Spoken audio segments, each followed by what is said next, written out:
El Señor nos ha estado hablando bastante y quiero recordar algunos versículos con ustedes que el Señor nos ha estado hablando. Tenemos por ahí, ¿se acuerda de Lucas capítulo 6, versículo 47 y 48?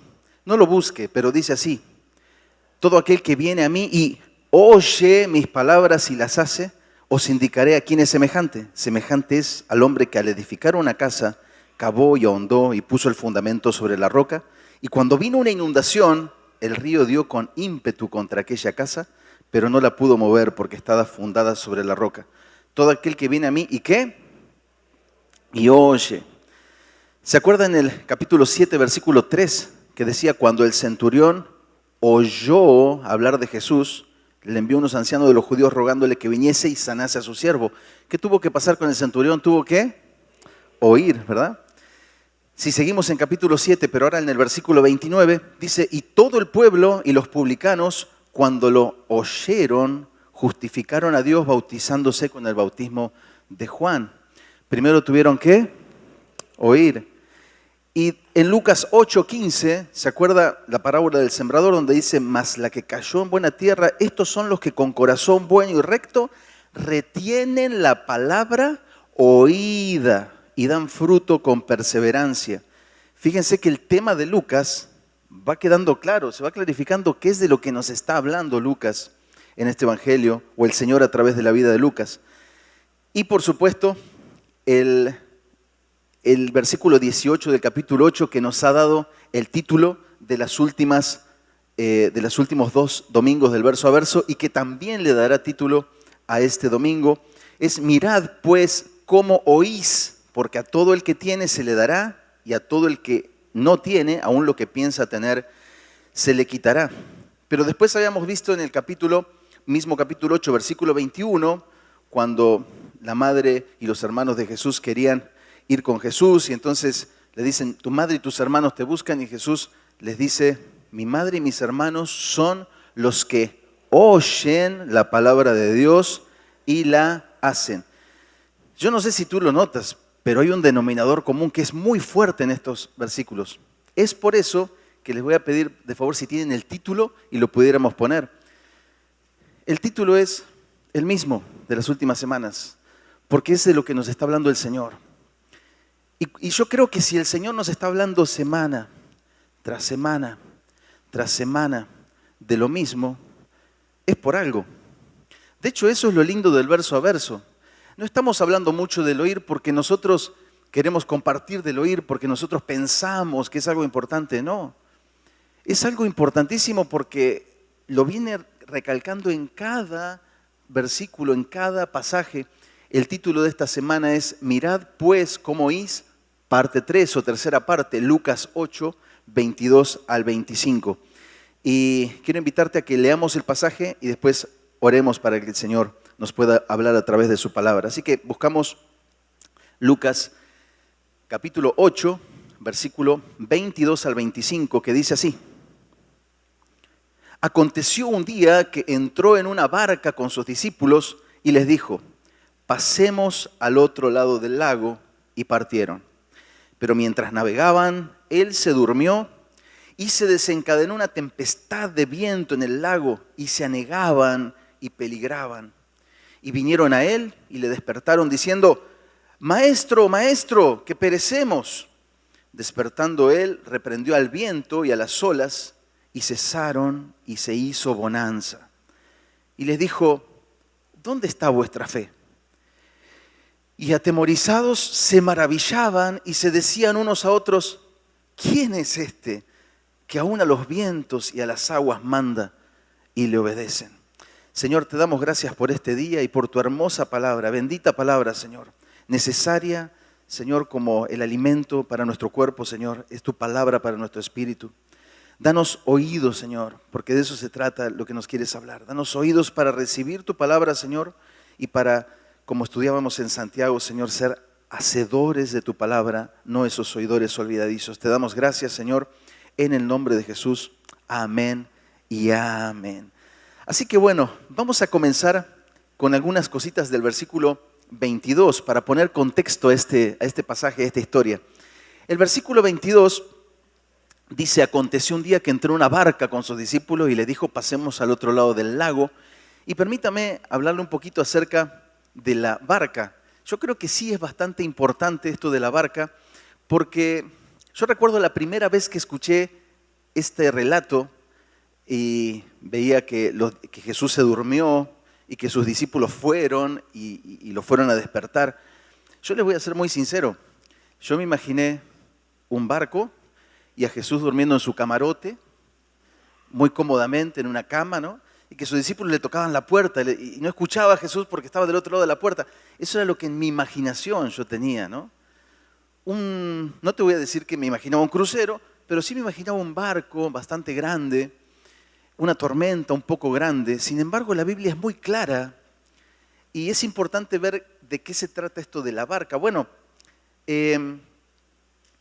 las barcas que se utilizaban en esto que llamamos el Mar de Galilea, que después lo vamos a ver, ya desde hace muchos años, grandes pintores, de hecho, no sé si tenemos una imagen por ahí de una pintura del año 1633 de Rembrandt, ¿no? Del periodo barroco de la pintura. Ahí tenemos una embarcación, fíjense que no tiene gran parecido con el Titanic. Y uno empieza a ver pinturas y empieza a ver este tipo de embarcaciones. Y uno pudiera decir: yo creo que sería un poco más grande la barca, no creo que sea un barquito tan chiquito. Déjame decirte que después vamos a hablar un poquito de lo que es el Mar de Galilea, que es un gran lago. No había grandes embarcaciones porque no es tan grande el Mar de Galilea, de hecho es un lago. Ciertamente, el historiador Flavio Josefo, historiador del primer siglo, nos cuenta que en el Mar de Galilea solía haber alrededor de 200 de estas pequeñas embarcaciones que tenían un uso mixto. Se utilizaban tanto para la pesca como para el transporte, para ir de un lado a otro. Entonces, estas construcciones, nosotros las veíamos en pinturas como estas y las veíamos más o menos de ese tamaño, pero saben que en el año 86 se hizo un grandísimo descubrimiento después de una gran sequía y apareció una de estas barcas datada de entre el año 50 antes de Cristo y el año 50 después de Cristo, es decir, una de estas barcas que se usaban en la época, y verdaderamente las dimensiones de esa barca coinciden con todas estas pinturas y con lo que nosotros tenemos en las gráficas. Una barca de aproximadamente 8 metros de largo por 2 metros de ancho. ¿Te imaginas estar en una tempestad, en una barquita de ese vuelo, ¿no? Con varias gentes en la barca. Entonces, muy probablemente esa imagen que pintó Rembrandt en el barroco, en el siglo XVII, no esté muy alejado de la realidad. Así que, si lo quieres después checar, se llama la barca de Ginosar. La barca de Ginosar, si la quieres después googlear para ver estos restos de la barca que se encontraron en las costas de Magdala, ahí en el lago o en este mar de Galilea. Y bueno, muchos le llaman la barca de Jesús, pero en realidad es esa la cuestión. Entonces, vamos a hablar un poquito ahora de la otra cosa que es el lago. Ahora sí le voy a pedir si tenemos la otra imagen para hablar un poquito del mar de Galilea, porque dice: pasemos al otro lado del lago. A veces podemos confundirnos con el lugar, aunque no son muchos de estos lugares. Al sur encontramos el Mar Muerto, que es un poco más grande, y al norte tenemos el Mar de Galilea, que es este que aparece aquí. Aparece en la Biblia con varios nombres. Aparece como lago de Genesaret en Lucas 5.1, aparece como mar de Cineret en Números 34.11, como mar de Tiberias en Juan 21.1, pero es el mismo lugar. Si es un lago, ¿por qué le llaman mar? Bueno, porque los lagos normalmente no tienen oleaje, pero este lago se parece un poco al mar por la extensión y porque está en una gran depresión. Es decir, hay pocos sitios en la tierra que están por debajo del nivel del mar o tantos metros por debajo del nivel del mar. Y fíjese que este lugar está por 200 metros debajo del nivel del mar. De hecho, el Mar Muerto está a 400 metros por debajo del nivel del mar.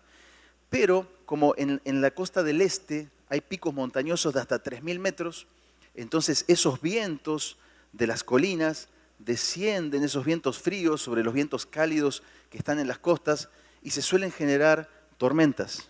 Y estas tormentas generan olas, por lo tanto hacen que lo que es un gran lago en ocasiones parece un gran mar. Así que ahí tenemos un poquito lo que es el mar de Galilea. De largo, en la parte más larga, tiene aproximadamente 20 a 21 kilómetros y en la parte más ancha, la parte norte, tiene 12 o 13 kilómetros. Es un lago que tiene una profundidad media de 25 metros. Es decir, que sí había un peligro de muerte en la tormenta que vamos a ver. Pero en la parte más profunda llega hasta los 48 metros de profundidad, ¿sí? Así que eso es un poquito para conocer esto. Las noticias del año 1992, por ejemplo, nos dicen que en el mar de Galilea se levantaron olas de hasta 3 metros, que nos confirman, ¿no?, que este tipo de tormentas, aunque no son completamente habituales, han pasado varias veces en la historia de este lugar. Así que ahora sí, vamos a entrar de lleno con lo que es, ya que vimos la barca y que vimos el lago, vamos a entrar de lleno a lo que es los versículos que nos tocan y lo que el Señor nos quiere hablar directo a nuestros corazones. El versículo 22 que decíamos: aconteció un día que entró en una barca con sus discípulos y les dijo: pasemos al otro lado del lago, y partieron. Lucas nos dice que estos eventos sucedieron un día. Lucas no tiene ninguna intención de ser preciso en la fecha, porque recuerden que Lucas está organizando todo en un orden más lógico. No le interesa ser tan cronológico, pero los otros dos evangelios, sobre todo Marcos, sí nos dice que este día sucedió en la tarde o en la noche del mismo día que predicó las parábolas, por ejemplo, la del sembrador, que acabamos de estudiar hace algunas semanas. Es decir, que ese día que Jesús estuvo con muchas personas compartiendo la palabra, Él va a ser ese día que entra en la barca con sus discípulos y les dice: pasemos al otro lado. Entonces, aquí vemos algunas cosas.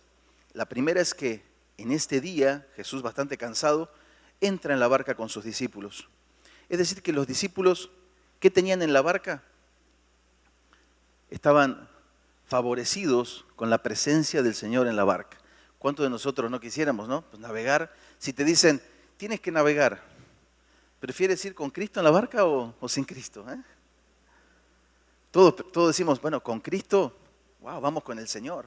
Me imagino los discípulos súper confiados. El Señor viene con nosotros, es de noche. Aparte, muchos de nosotros somos pescadores, conocemos este mar, lo hemos atravesado cientos de veces. Entonces entraron confiados en la barca. Y no solamente estaban confiados por la presencia del Señor, sino porque dice que Él les dijo: pasemos al otro lado. No solamente entró, sino que habló. Y si el Señor dijo: pasemos al otro lado, ¿qué iba a pasar al final? Iban a pasar del otro lado, ¿no? Y después nos vamos a regresar un poquito a este pasemos al otro lado, que es bastante importante. Si el Señor dijo, Él hará. Es decir que las tormentas fueron fuertes, pero ya vamos a llegar ahí. Entonces, ¿qué es lo que nos habla este primer pasaje? Que cuando nosotros estamos con el Señor está en la barca con nosotros, hay calma, no hay problemas, no hay tempestades. Entonces nosotros decimos, wow, ¿no? Qué hermoso que es ser cristiano, porque pues las cosas me van bien, estoy con Cristo y todo es una gran bendición y una gran alegría. Pero déjame decirte algo, el Señor nos dijo: en el mundo tendréis aflicción, pero confiad, porque yo he vencido al mundo. También nos dijo que es necesario que a través de muchas tribulaciones entremos en el reino de Dios. Es decir, problemas y tormentas van a venir. El tema es si nos atemorizamos de muerte o si entendemos que el que dijo pasemos al otro lado nos va a llevar hasta el otro lado. Amén. Así que vamos con el versículo 23. El versículo 22 le llamamos la calma. Cristo habla. Si lo quieres hacer como un bosquejito, es la calma, y en esta calma es cuando nosotros estamos en esa comunión, Cristo está con nosotros, Cristo nos habla, y estamos en esa calma antes de la tormenta, antes de la tempestad. Pero el versículo 23 nos va a hablar de la tempestad. ¿Y qué sucede en esa tempestad cuando nosotros sentimos o vemos o parece o hay una ausencia de la voz del Señor? Y entonces le pusimos que en esta tempestad Cristo duerme, ¿no? ¿Y por qué pusimos Cristo duerme? Porque es lo que sucedió en la historia. En el medio de la tempestad, Cristo lo íbamos a encontrar durmiendo. Dice el versículo 23, pero mientras navegaban, Él se durmió y se desencadenó una tempestad de viento en el lago y se anegaban y peligraban. Wow. Lo primero que nos dice la palabra del Señor es que mientras navegaban se durmió. Hay un versículo en Marcos 4:38 que nos dice que Él se recostó sobre un cabezal en la popa del barco, es decir, en la parte trasera del barco. Un cabezal es algún tipo de almohada, puede haber sido una bolsa de arena o algo que haga que sea un poquito más cómodo recostarse y apoyar su cabeza. Pero estaba en una barca completamente abierta, estaría súper cansado, mostrándonos también esa parte 100% humana de Cristo, ¿no? De hecho, es la única vez que se lo ve en las Escrituras durmiendo a Cristo. Y él, súper cansado, se duerme en medio de ese mar de Galilea cuando estaban atravesándolo. De hecho, iban a ir de Capernaum a Gadara. Ahí estaban los puntos en la imagen, se me olvidó mencionarlo, pero bueno, ahí estaban marcados con rojo los puntos de donde iban a atravesar. Entonces, vemos que cuando estaban navegando, Jesús se duerme. Y dice, nosotros, ¿qué pudiéramos pensar aquí? Bueno, este Jesús dormido representa el tiempo en el cual nosotros dejamos de oír al Señor y vamos a ver la consecuencia de qué es lo que pasa si eso sucede justo cuando se atraviesa una tempestad, ¿no? ¿Qué es una tempestad? ¿Qué es lo que veíamos en el versículo? Es un fenómeno meteorológico producido por fuertes vientos que agitan violentamente el mar. Déjenme comentarles lo que dice Mateo y lo que dice Marcos acerca del mismo pasaje. Dice Mateo que una tempestad, en Mateo 8:24 dice que era una tempestad tan grande que las olas cubrían la barca, olas altísimas cubriendo la barca. En Marcos 4:37 nos dice que se levantó una gran tempestad de viento y echaba las olas en la barca de tal manera que ya se anegaba. Entonces eso es lo que nos dice, que Él se durmió y justo cuando Él se duerme se desencadenó una tormenta fuertísima que los estaba anegando. Esa palabra anegando no la usamos tanto, pero lo que significa es que algo se está hundiendo. Anegar significa sumergir completamente algo, una cosa, una persona. Eso es anegar. Entonces, vemos algo aquí. Tenemos un montón de discípulos, muchos de ellos conocedores de la materia, muchos de ellos habían atravesado cientos de veces ese mar de Galilea, ese lago. Sin embargo, por lo que cuentan y por el temor que tuvieron, esto fue una tormenta mucho más grande. Fue una tormenta sin precedentes en la vida de ellos, seguramente, ¿no? Hay algunas personas que piensan que esta tormenta se debió a que Jesús iba a ir a Gadara, iba a liberar un endemoniado, entonces que Satanás no quería que Cristo cruzara, ¿no? Pero por otra parte nosotros sabemos que si Cristo no hubiese querido que hubiera una tormenta, no la hubiera habido, ¿no? Por lo tanto, aun si nosotros creemos que esto fue así o no, nos lleva al mismo lugar, que Jesucristo permitió estos acontecimientos porque quería enseñarle algo a los discípulos y quería enseñarnos algo a nosotros. ¿Amén? Quiere enseñarnos algo a nosotros. ¿Qué es lo que representa entonces estos versículos de la tempestad? Bueno, representa esos momentos en los cuales vienen los conflictos, vienen las tormentas, vienen las adversidades, viene la persecución, viene lo negativo en nuestras vidas y nosotros no sentimos la presencia del Señor, no sentimos la voz del Señor, nos sentimos a la deriva en medio de la tormenta, ¿no? Quizás alguno de ustedes sea mucho más espiritual que yo y no le ha pasado, pero déjeme decirle que a mí me ha pasado muchas veces, ¿sí? Estar en una situación difícil Y de repente, esa pregunta de, ¿dónde estás, Señor? ¿No? Pareciera que estás dormido en esta situación. Justo que siento, la semana pasada yo sentía, escuchaba tu palabra, sentía tu presencia, veía tu poder y pareciera que ahora, que es cuando más te necesito, justamente duermes, Señor. ¿Dónde estás? ¿No? Pero vamos a ver que todas las cosas están en el propósito del Señor. Una de las cosas que vemos en el Salmo 121.4 es hermoso, porque el Salmo 121.4 dice: he aquí que no se adormecerá ni dormirá el que guarda a Israel. Es decir, el Cristo hombre estaba durmiendo, pero en realidad estaba más despierto que nunca, el control de todas las cosas, ¿sí? Esa tormenta no lo sorprendió al Señor. Esta tormenta es una tormenta que el Señor sabía que iba a venir, por eso es que Él estaba cómodamente recostado, durmiendo, y la fe de los discípulos iba a ser probada. Así que en los momentos de tormentas, cuando nosotros estamos en ese lugar más oscuro, ¿no? Y no escuchamos la voz del Señor, entonces, ¿qué tenemos que hacer? Esta es una cuestión práctica para nuestras vidas. Si en ese momento no escuchas la voz de Dios, recuerda que sí te habló antes, recuerda que antes sí te dijo pasemos al otro lado, ¿no? Si los discípulos con ese Cristo dormido hubiesen pensado, pero el Señor nos dijo pasemos al otro lado. Entonces, esto está bien duro, pero tengo la confianza de que Cristo me dijo pasemos al otro lado, pero eso fue lo que no sucedió. Así que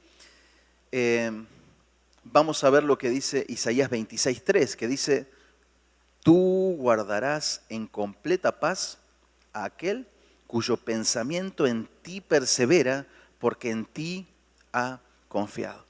Es decir, mirad bien cómo oís.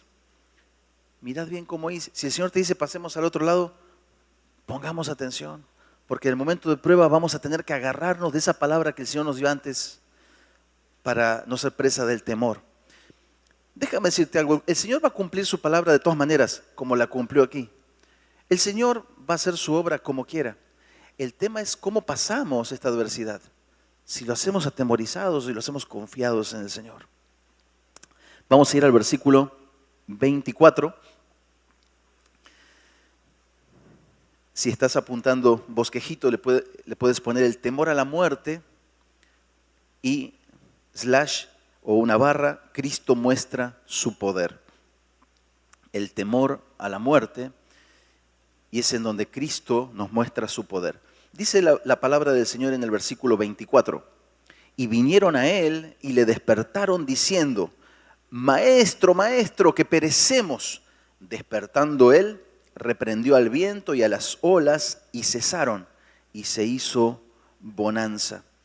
Entonces hay una expresión que nos llama la atención aquí. ¿Cuál es? Maestro, maestro, que perecemos. Es decir, estos discípulos estaban con un miedo, y el miedo era claro, tenían miedo de morir. Perecer, ya sabemos, significa morir. Quiere decir que los discípulos estaban con miedo a morir por la situación que estaban pasando. Ahora, la Biblia nos dice que hay una manera de vencer el temor. Ese temor esa manera de vencer el temor la encontramos en 1 de Juan, capítulo 4, versículo 18. Y ahí sí me voy a esperar para que tú llegues y puedas leerlo junto conmigo. 1 de Juan 4, 18. Voy a esperar para que llegues hasta ahí y podamos leerlo juntos.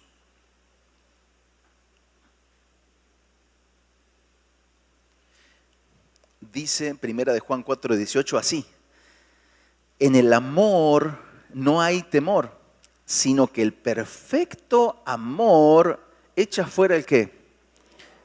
Porque el temor lleva en sí castigo, de donde el que teme no ha sido perfeccionado en el amor. ¿Qué es lo que echa fuera el temor? El perfecto amor.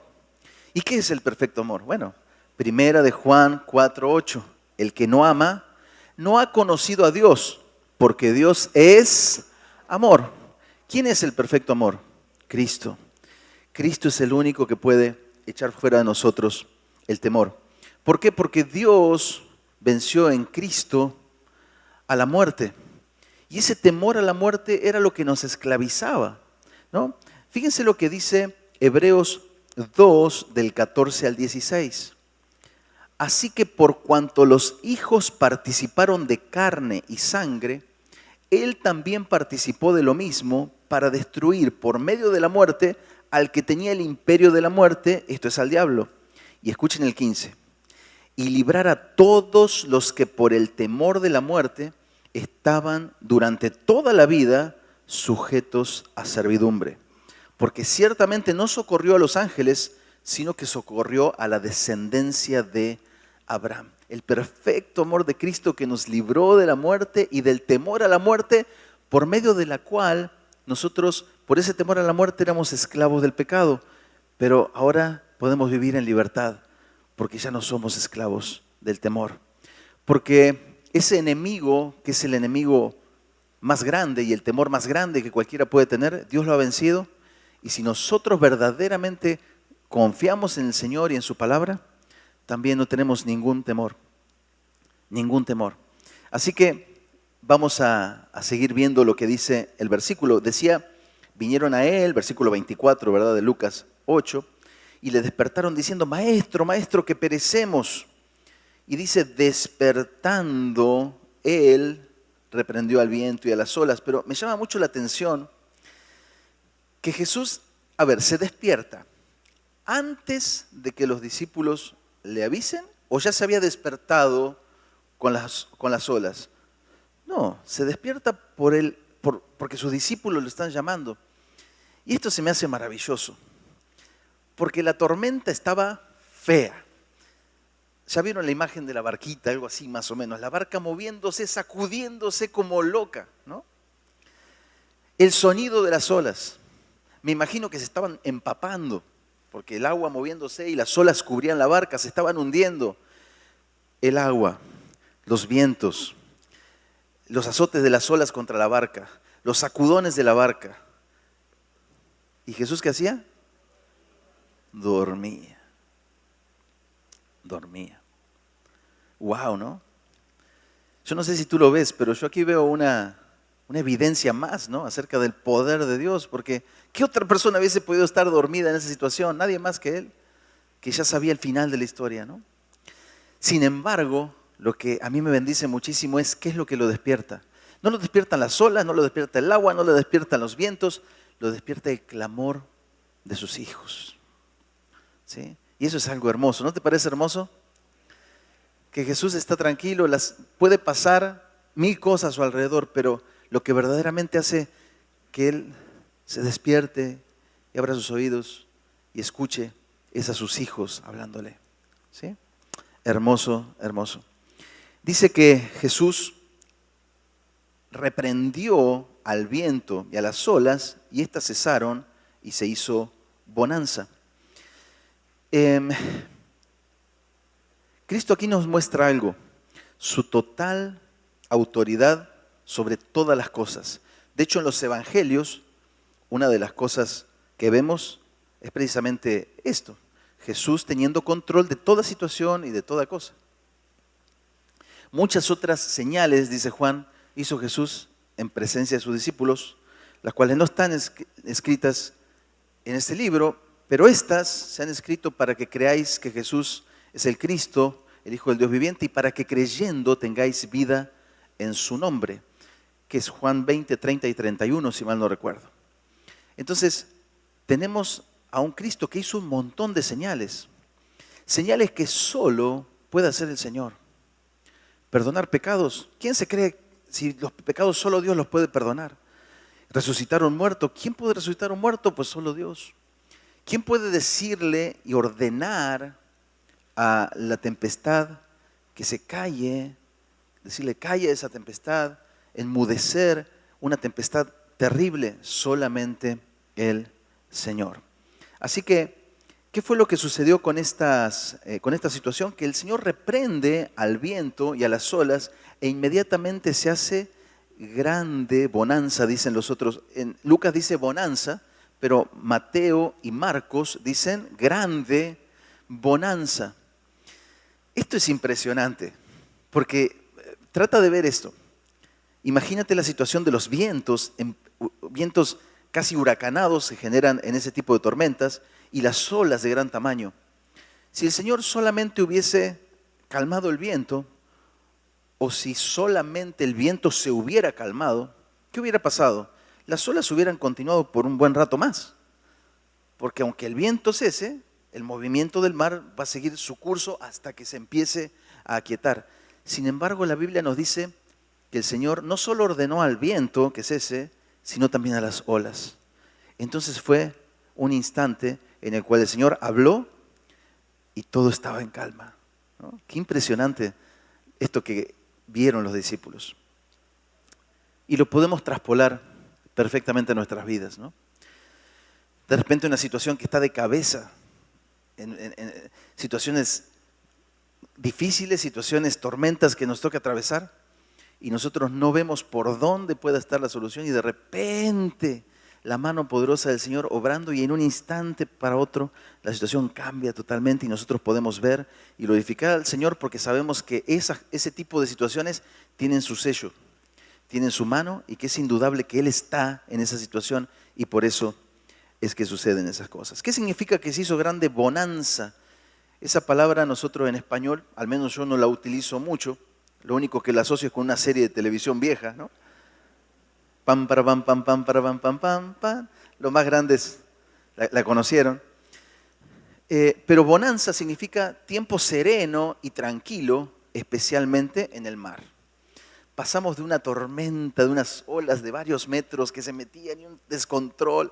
Me imagino que una tormenta de ese tipo debe haber tenido truenos, aparte en la noche, ¿no? Pero de repente el Señor habló y gran bonanza, aquí no ha pasado nada, no ha pasado nada. Vamos a seguir con el versículo 25, último versículo, que dice, el título que le pusimos a esta sección del versículo 25 es el temor del Señor. Y le puedes poner ahí entre paréntesis o después de una barra, Cristo es Dios, Cristo es Dios. Versículo 25, y les dijo, hablando de Cristo, el Señor Jesús les dijo, ¿dónde está vuestra fe? Y atemorizados se maravillaban y se decían unos a otros, ¿quién es este? Que aún a los vientos y a las aguas manda y le obedecen. Entonces, vamos a empezar con esta primera frase que aparece en el versículo 25, que es lo que el Señor les dice, ¿en dónde está vuestra fe? Esta es una pregunta que no estaba buscando una respuesta, algo así como una especie de pregunta retórica que el Señor estaba diciéndole a los discípulos, que era para que pudieran reflexionar. Y es una pregunta que hoy nos hace el Señor para que otra vez podamos reflexionar. El Señor hoy nos pregunta, ¿en dónde está nuestra fe? Esta pregunta que nos hace el Señor es una pregunta que de alguna manera nos expone. Porque cuando vemos en dónde está tu fe, uno puede tener la fe, por ejemplo, en la capacidad. No, pues eso yo lo sé hacer muy bien. Los discípulos pudieron decir, bueno, quizás los discípulos cuando se subieron a la barca, se subieron confiados en que eran muy buenos manejando el barco, ¿no? Pero eso no era lo que Dios quería. Dios quería que, al igual que David, cuando se enfrentó al gigante, David no dijo, yo lo voy a vencer porque tengo una puntería tremenda. ¿Eso dijo David?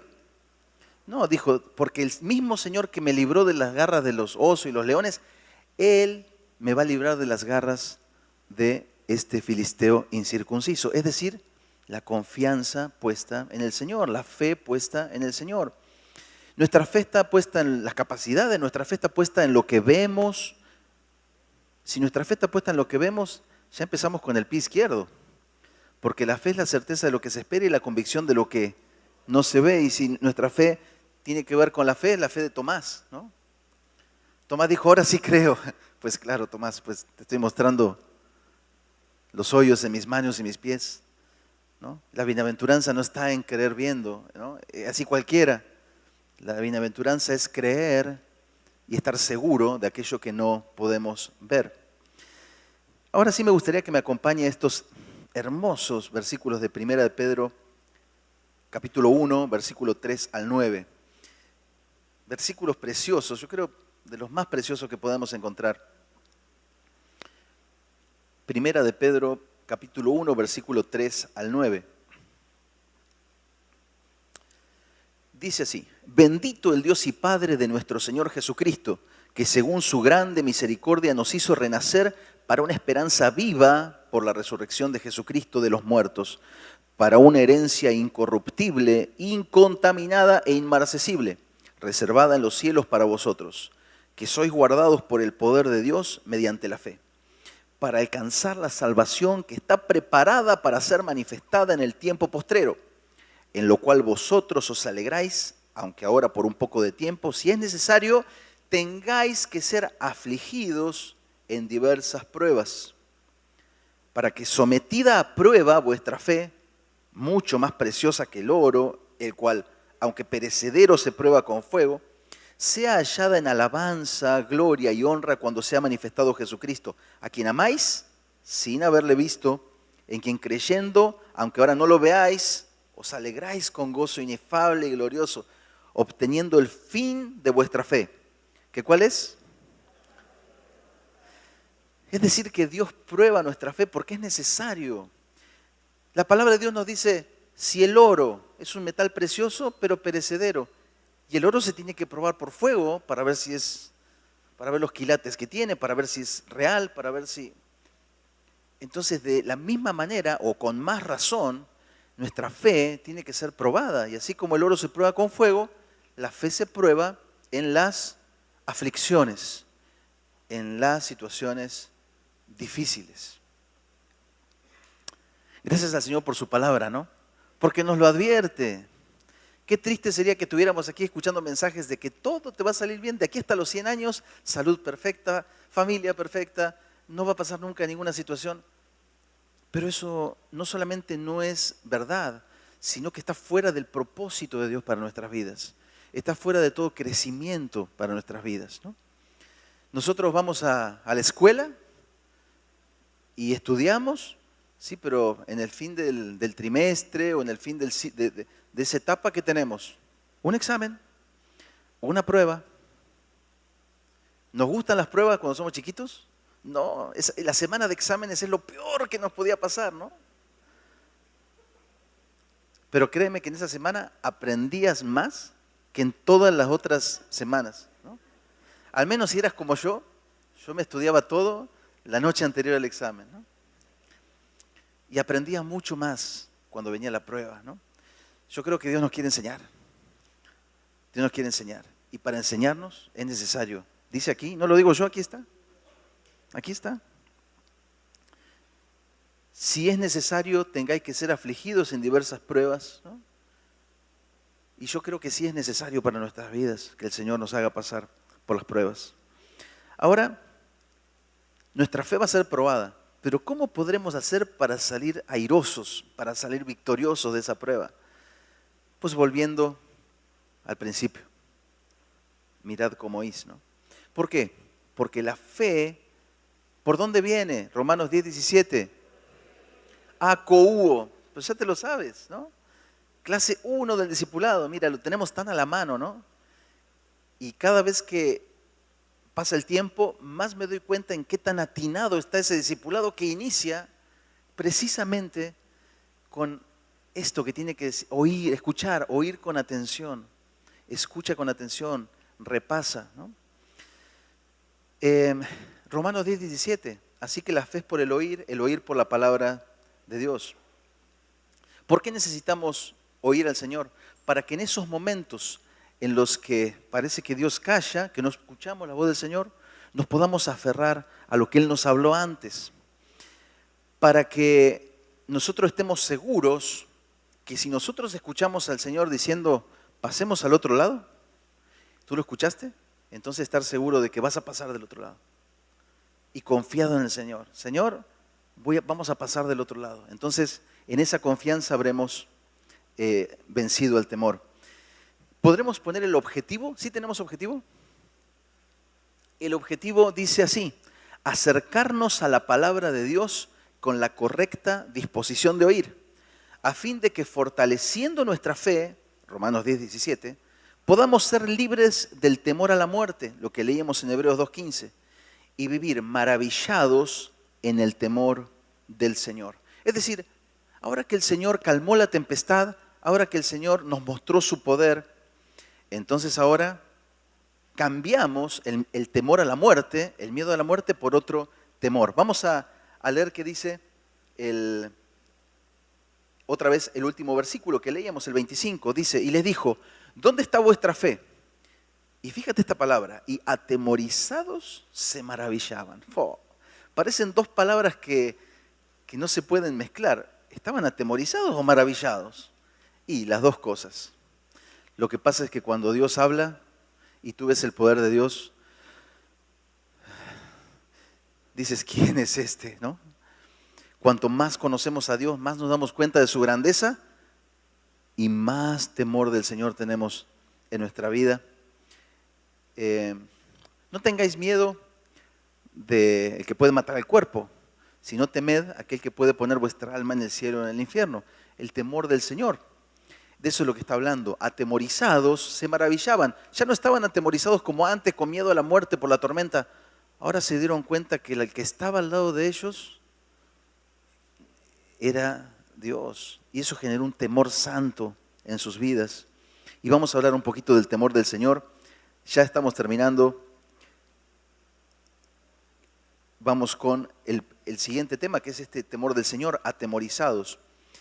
Acompáñame, son los últimos versículos. Van a ser 2 versículos más para buscar. Proverbio 2, 1 al 5. Y después vamos a ir a Salmos y ya estamos terminando. Proverbio 2, del 1 al 5, dice así.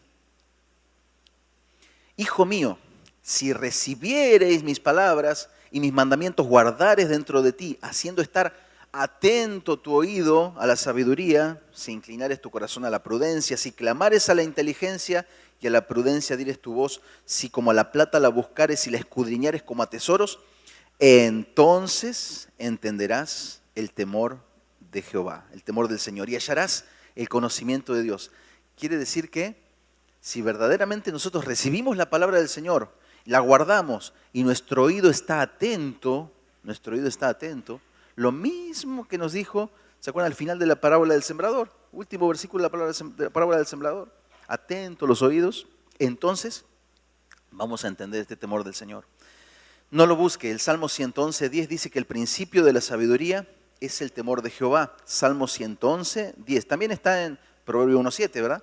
Pero me gusta el Salmo 111:10 porque lo dice de esta manera. El principio de la sabiduría es el temor de Jehová. Buen entendimiento tienen todos los que practican sus mandamientos. ¡Wow! No sé si te diste cuenta, pero aquí aparecen en estos 2 versículos los 2 elementos que estamos estudiando desde el principio. ¿Quiénes son, mi madre y mis hermanos? Dijo el Señor. Los que oyen la palabra y la hacen. Hijo mío, si recibieres mis palabras y tuviera atento tu oído, entonces vas a entender el temor del Señor. ¿Y qué nos dice el Salmo 111:10? Que el principio de sabiduría es el temor de Jehová.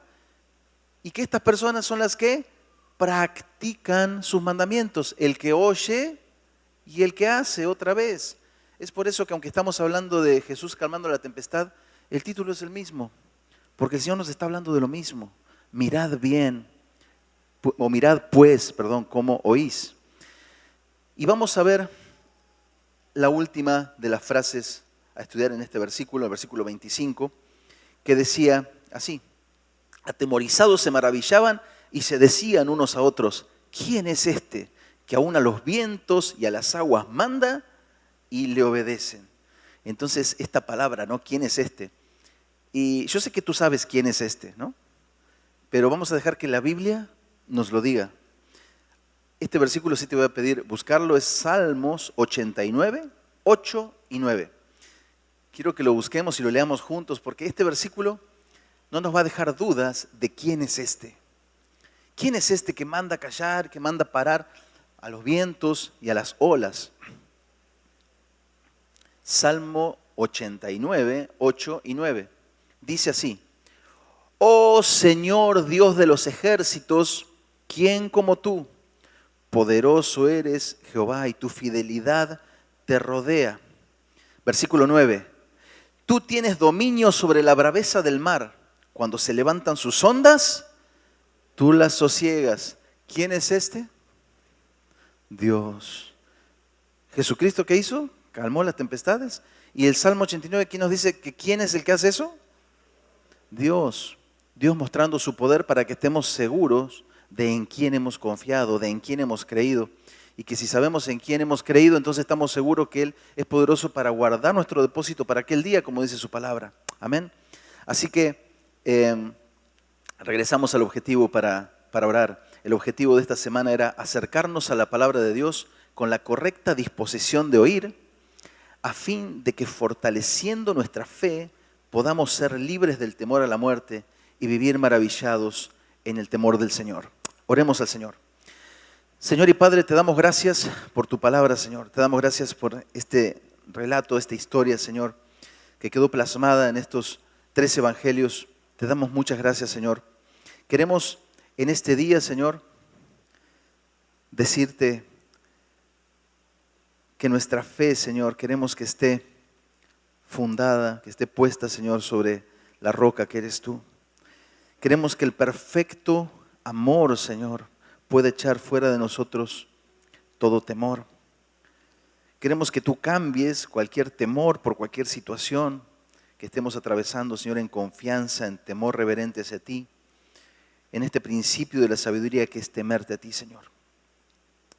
Para que podamos atravesar cada uno de nosotros las pruebas que tú mandes, Señor, a atravesar, pero sin ese temor, sin ese miedo, con la confianza plena en lo que tú nos dijiste. Pasemos al otro lado. Pasemos al otro lado. Estamos en este peregrinar contigo, Señor, y sabemos que tú nos sigues diciendo lo mismo. Pasemos al otro lado. Vendrán tormentas en nuestra vida, vendrán tiempos difíciles, pero nosotros estamos confiados, Señor, en esos propósitos eternos, en las cosas que no se ven. Pon nuestros ojos en las cosas de arriba, no en las temporales, para que cada vez que venga una situación difícil, podamos recordar tus palabras diciendo, pasemos al otro lado. Y esas palabras no solo nos conforten, nos alienten, nos animen, sino que quite de nosotros todo temor para atravesar las tormentas, atravesar las adversidades, como tú quieres que las atravesemos, confiando plenamente en ti, Señor. Y si así no fuera, y si nos embargara el temor, gracias, Señor. Gracias, Señor. Gracias, Señor, porque tú estás al cuidado de nosotros, porque de todas maneras tú nos escuchas nuestro clamor, Señor. Gracias, Señor. Te damos muchas gracias por este tiempo, Señor. Te pedimos que nos ayudes a retener esta palabra, Señor, en nuestros corazones y que siempre podamos tener oídos abiertos para oír tu voz, Señor. Todo esto te lo pedimos, Señor, dándote gracias en el precioso nombre de Jesús.